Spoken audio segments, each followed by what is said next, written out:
De nuevo estamos en la aventura de la fe, la aventura del libro de los Hechos, donde Jesús sigue entre nosotros.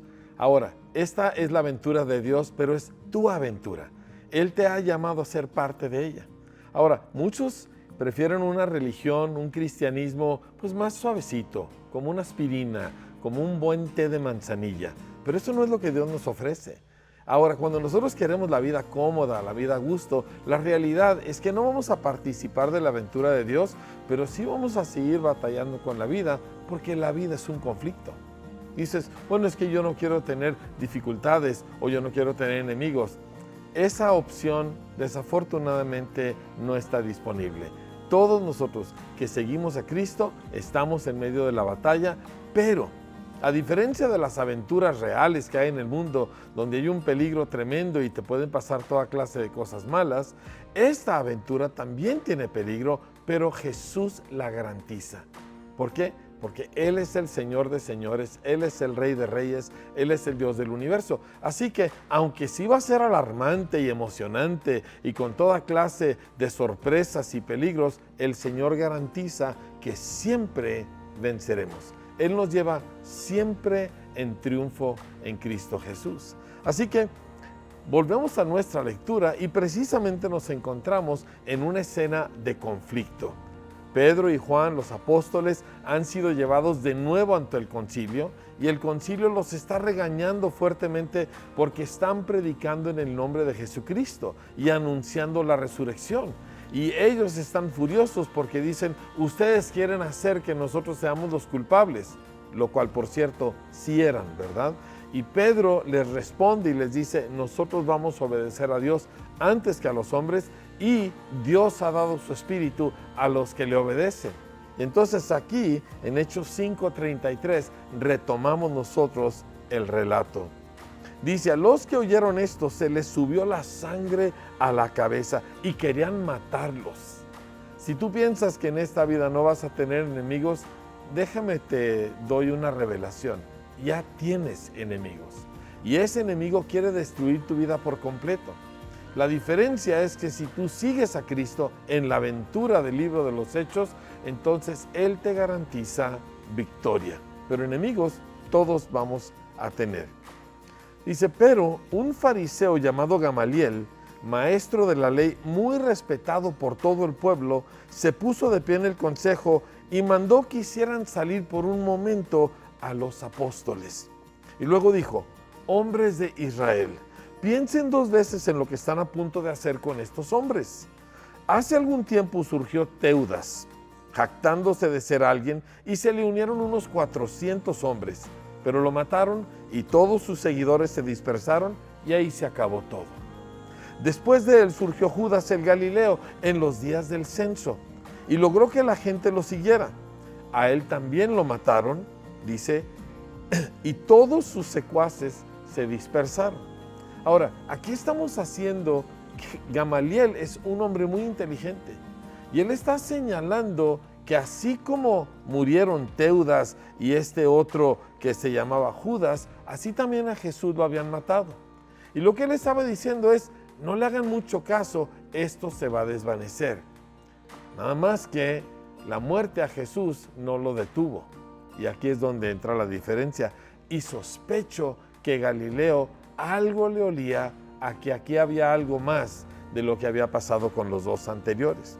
Él les dijo lo siguiente, en este caso les aconsejo que dejen a estos hombres en paz, suéltenlos. Si lo que se proponen y hacen es de origen humano, fracasará, pero si es de Dios, no podrán destruirlos ustedes y ustedes se encontrarán luchando contra Dios mismo. Se dejaron persuadir por Gamaliel. Entonces llamaron a los apóstoles y luego de azotarlos, o sea que no los dejaron ir así nada más sin hacerles nada, y luego de azotarlos les ordenaron que no hablaran más en el nombre de Jesús. Después de esto los soltaron, los azotaron. Permíteme explicarte un poco cómo era esto. Los ataban con las manos arriba, les arrancaban la camisa o la túnica, descubriéndoles la espalda, y les daban con una o con una vara o con un látigo, y típicamente les daban 39 chicotazos. Aparte del dolor tan terrible que aquello producía, cuando la piel te la estaban rasgando, cuando los golpes te estaban dando, era la humillación pública. ¿Por qué?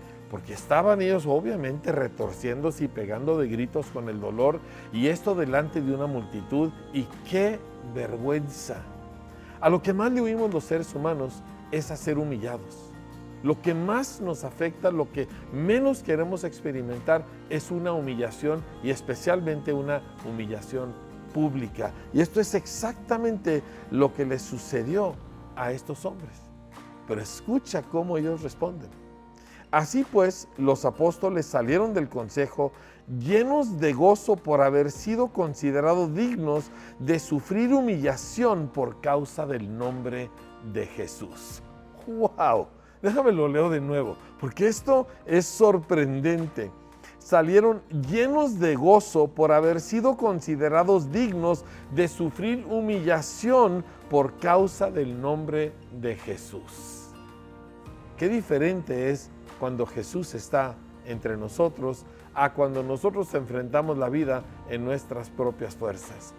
Pero ellos estaban llenos del Espíritu Santo, así que estaban llenos de Jesucristo, y por eso tan diferentes. Es que Jesucristo no cambia primero las circunstancias, Él primero nos cambia a nosotros.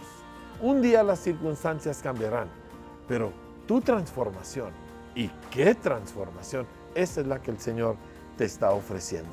Y día tras día, en el templo y de casa en casa, no dejaban de enseñar y anunciar las buenas noticias de que Jesús es el Mesías.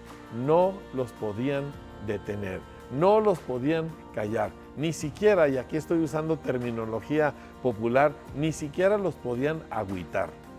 O sea, los humillaron, los golpearon, hicieron 1000 cosas en contra de ellos y no les bajaban el ánimo. ¿Por qué? Estaban llenos del Espíritu Santo. Tú piensas que un cambio de circunstancias te va a cambiar tu ánimo. Es el Espíritu Santo el que va a cambiar tu ánimo, y entonces veremos circunstancias cambiadas. En el caso de ellos, nada los paraba de predicar a Jesucristo. Se los prohibieron, los amenazaron, hicieron toda clase de cosas en su contra, pero no los podían parar. Y como resultado, mucha gente seguía creyendo en Jesús. Pero de esto nosotros hablaremos en nuestra siguiente sesión juntos. Por lo pronto, toma tiempo para hablar con Dios. Háblale de cómo tú te sientes cuando alguien te humilla o te lleva la contra a causa de Cristo. Háblale al Señor de tu reacción y pídele la ayuda, pídele el poder del Espíritu Santo para que, aunque las circunstancias sean difíciles, tú seas completamente diferente.